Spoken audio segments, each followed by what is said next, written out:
What's up guys, this is PixelFodder. Today we're checking out the just released Gas DLC for Legends and comparing it to the undisputed favourite, the Honda CRF 450.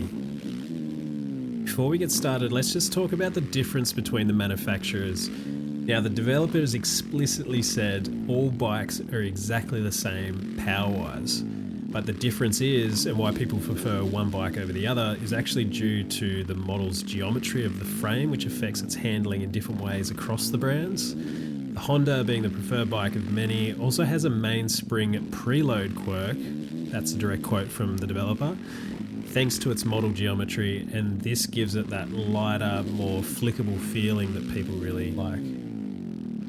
Now with that out of the way, let's jump in and compare these bikes with the same tune used by the pros, so check below for that. And to help visualize the difference, I've put a controller overlay in the corner so you can see what's happening with the sticks. Also worth noting is I'll be using Pro Physics, manual and dual sticks for this comparison, so I'll pop the full settings down in the description. So here we are on a quick run on Buds 23. Probably the first thing that I noticed straight away was the rear end on the Gas is a lot more stable than what it is in the Honda.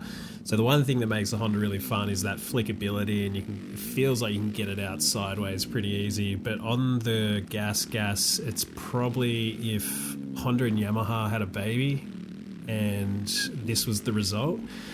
So it feels really stable. It's going to be perfect for motocross and definitely for newcomers, and also it feels great on Pro Physics. I had a quick go on with Pro Physics turned off and it was too straight and narrow. So I really think you're going to get the most out of this bike when you're using Pro Physics. Now we're switching over to Supercross. So I managed to overlap the Ghost here. So what you're seeing is the Ghost from the Honda on the right, which is now on the left. Try my best to kind of capture how these would be in a race situation where it's quite competitive. I was having a go on the Honda on the right. It isn't a world record time. This is the developer build, so I'm not here with the fastest Ghosts. They're on the PlayStation for me at the moment. And you can see straight away I'm making mistakes. I'm riding like a bit of a squid, to be honest, using different lines, so it's not a one-for-one comparison, but just putting these head-to-head, I noticed with the Ghosts, they're neck and neck.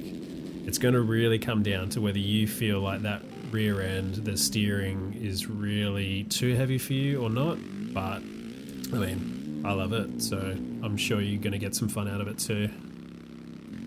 Alrighty lads, that'll do. I'll leave you with a side-by-side whip comparison, and in the meantime, let me know in the comments what you think of the bike. Are you picking it up? Are you holding off? I know there's going to be a big drop of all new 23 models coming soon, so stay subscribed for that, and I'll see you soon.